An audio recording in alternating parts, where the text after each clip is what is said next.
Hello boys and girls. Today we're going to read Mr. Silly by Roger Hargreaves. Now Mr. Silly was Annie and Katie's favourite Mr. Men book when she was a small girl. Mr. Silly by Roger Hargreaves. Mr. Silly lives in Nonsense Land, which is a very funny place to live. You see, in Nonsense Land everything is as silly as can be. In Nonsense Land, the trees are red. There's a red tree. And the grass is blue. Isn't that silly?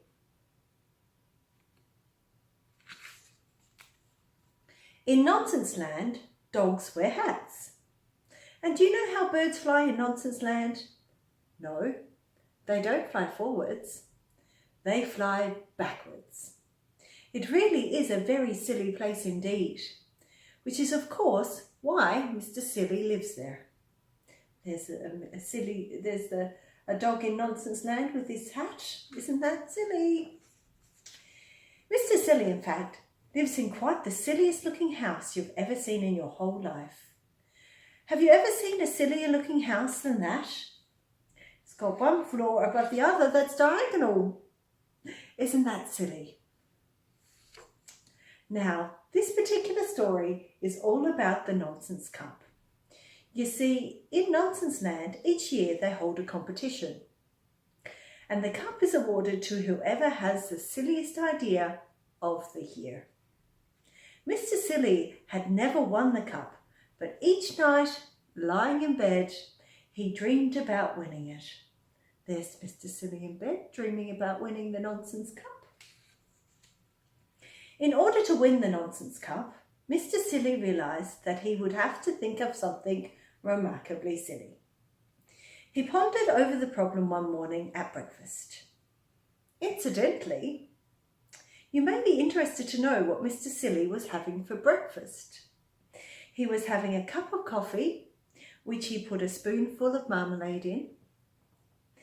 After that, he had a cornflake sandwich. And then to finish, he had a boiled egg. But being Mr. Silly, he ate the shell as well. Isn't that a silly breakfast? There's Mr. Silly and his silly breakfast. Anyway, this particular breakfast time, Mr. Silly was thinking how to win the cup. He remembered 2 years ago the cup was won by Mr. Ridiculous. He won by wallpapering his house, which sounds very ordinary. But in fact, Mr. Ridiculous had wallpapered the outside of his house.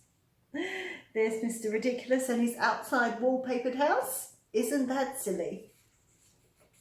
And Mr. Silly remembered last year when Mr. Foolish won the cup. Mr. Foolish, who was a friend of Mr. Silly's, had won the cup by inventing a car. It was quite a normal car, apart from one thing. It had square wheels.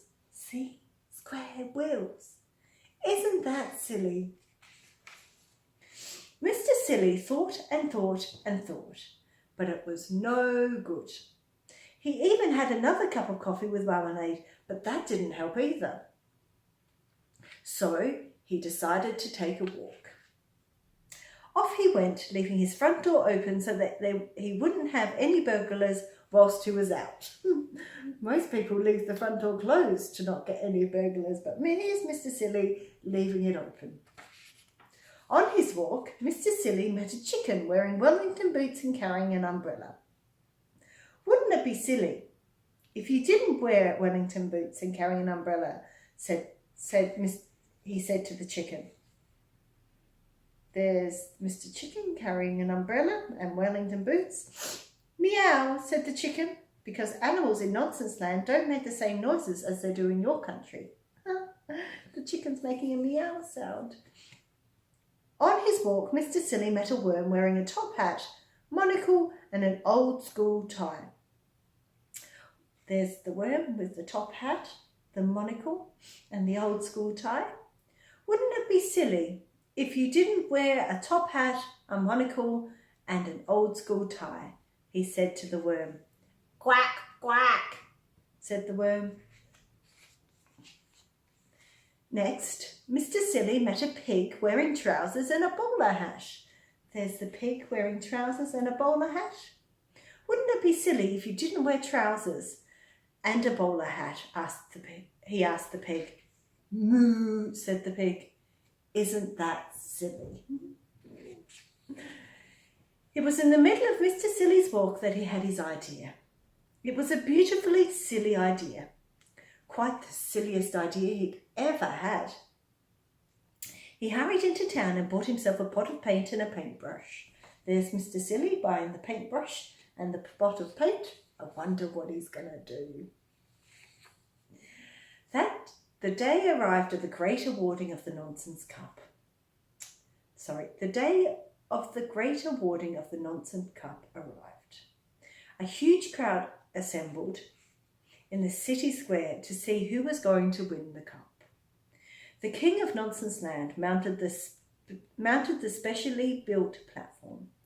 Ladies and gentlemen, he said to the crowd in the city square, it is my pleasure today to award the Nonsense Cup to whoever has had the silliest idea of the year.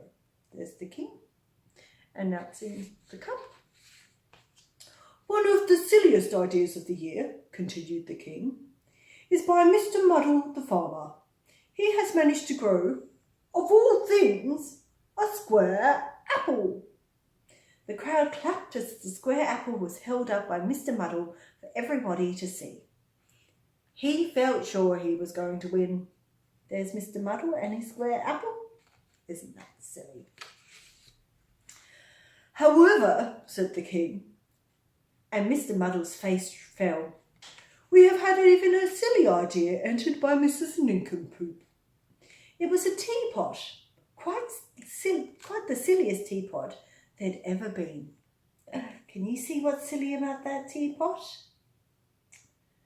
The crowd broke into thunderous applause. I therefore have great pleasure, announced the King, in presenting the Nonsense Cup to... Just then he looked up and stopped in astonishment. Now in the middle of the city square there is a tree. It's always been there, and it was this tree that the King was looking at in astonishment. What, he cried, has happened to that tree? Everybody turned to look.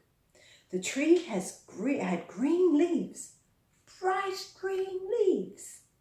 Not red leaves like all the trees in Nonsense Land, but green. There was an amazed silence. It was me, piped up Mr. Silly.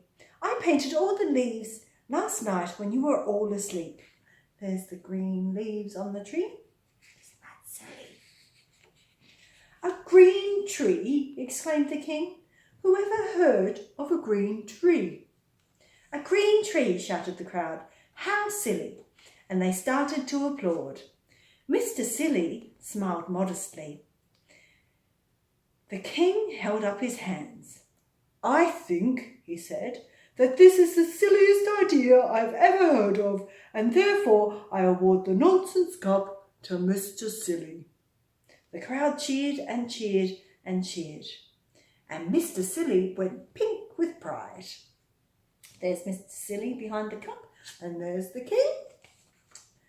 And a bird perched high up in the branches of the silly green tree looked down. Woof, it said, and flew off backwards. Isn't that the silliest, loveliest story you've ever heard? Mr. Silly by Roger Hargreaves.